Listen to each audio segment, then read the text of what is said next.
Please welcome Claudia Dirks, Free University of Berlin.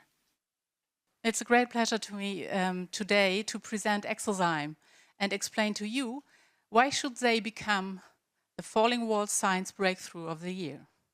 My name is Claudia Dirks and I'm the cluster manager for healthcare and prevention at the Berlin University-based Science and Startup Service, Science and Startups for Future, and I'm pleased to give Exazyme a short praise. Imagine this. There was a way to predict what would happen in your lab today. Exazyme can do just that and even better. It also reduces the consumptions of energy and resources. Functional proteins are the key. Exazyme, using AI to revolutionize protein designs, relies on machine learning and a deep understanding of biochemistry. They create functional enzymes that work with absolute precision and are precisely tailored to the requirements of pharmaceutical process. Make them more resource efficient, faster, and more environmentally friendly. Exazyme is a gorgeous partner for a more sustainable and efficient future in pharmaceutical production. Please welcome our local hero, Ingmar Schuster. Breaking the wall to sustainable pharma production. Ingmar Schuster. Exazyme. Proteins like this one power industries. You can engineer them to make plants absorb more CO2, as vegan cosmetic collagen, to attack breast cancer cells, and to catalyze pharma production, which is what we focus on as a company. In pharma, you can make your drug anorganically, which will also give you a byproduct that you then have to filter out, which makes pharma production a very polluting industry. This whole process cost $168 million annually for the cholesterol drug Lipitor. However, Pfizer was lucky enough to find a protein catalyst that gave them almost no byproduct, so they could skip the filtering step and reduce the cost to $33 million annually, which is a saving of 80%. So naturally, protein catalysis is the preferred way to produce drugs, but it's very hard to unlock the necessary performance.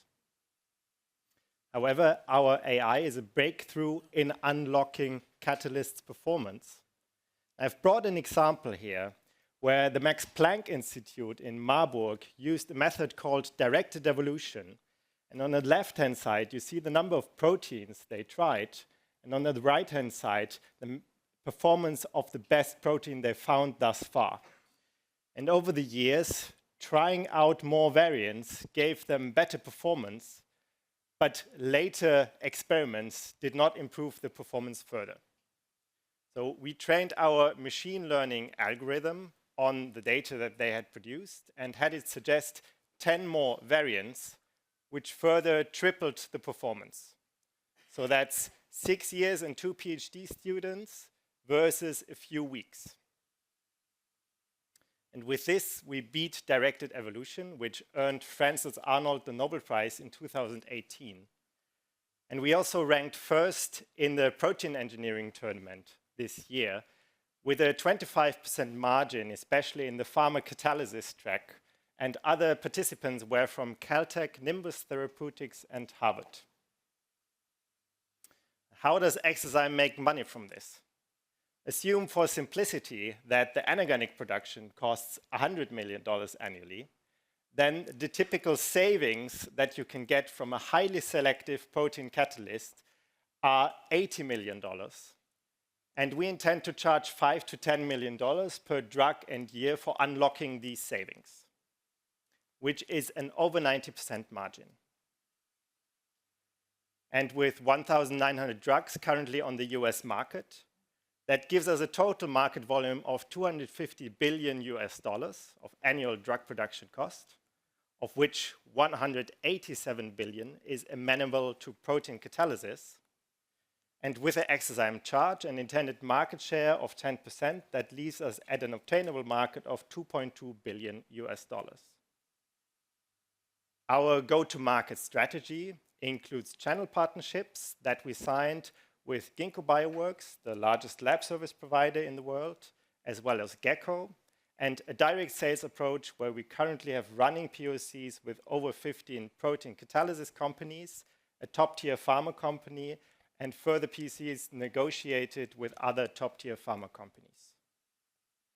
Our team is comprised of myself. I led AI price control at Europe's largest e-commerce company, Jelena, who built 2 labs and led large teams in pharma, and Philip, who is a previous founder in a direct sales business. And our advisors and collaborators include a world-renowned protein catalysis expert, an AlphaFold co-author, a senior pharma executive, and this year's Nobel laureate in chemistry. We are currently raising a $3.5 million seed round to build up a team in the US, ramp up sales, and hire a seasoned pharma executive as CFO. And in 26, we will expand our technology in downstream areas, and in 28, roll out molecular design. And I'm open to questions. Thank you. Thank you. Okay. Jury questions. Oh, I see already the second row. You have to hurry up. Okay, well then, oh, no, Frank was first, and then we will have you. Thank you. I have not fully understood what database you use for training your algorithm. Only academic data, because the most of the optimization for proteins for production is done in the pharma industry, Exactly. and these data are normally not available. This data is available if you work with a pharma company. So basically, they pay us, give us the data, or give us access to the protein family that they're trying to optimize, and we help them with a lab partner to do their experiments if they want to outsource that. Otherwise, we set up a contract and get the lab data that they produce themselves. Before we have Michael, we have first Alessandro. I don't forget you. Hi. What kind of protection do you have around this business? Like, can the patent cover the methods for the creation, like the AI methods, or only the compounds that you develop? There is coverage for the AI methods, yes. We are currently applying for a patent there. But then after you have found a catalyst, then you can patent protect that. And if we work with pharma companies that come to us with a certain catalyst that they're trying to optimize, of course, they are patenting it. We have programs to develop our own as well, which you can directly patent. Yes. I'm going to take Michael first. Thank you. Thanks a lot. Can you shed a bit more light on how you plan to scale your partnerships with the pharma companies? Because it's obviously it's a deep cooperation that you have with the pharma companies, and obviously you probably can only pick a few. It has a massive impact on your serviceable, addressable market. Yeah, that's true. So my view on this is that, as you say, we go with a few partners very likely in the next years, and then after that, one possibility is to become a company that specializes exactly on pharma production and draw the developments in. There, the opportunity is, for example, in generics. There's some obstacles on that path as well, because generics have a lot of cost pressure, of course.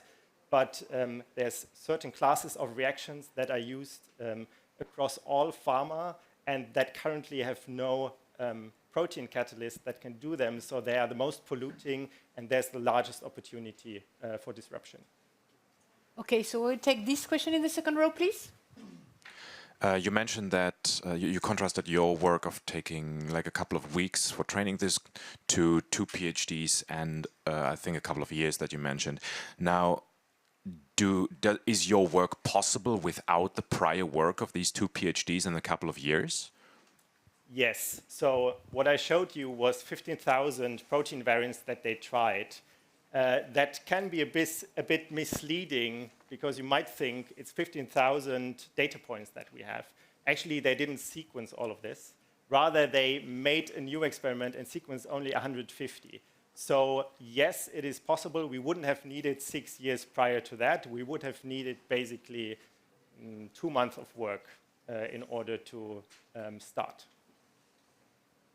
Okay, I think we do not have any further questions, and we only have 15 seconds left. So thank you very much for this.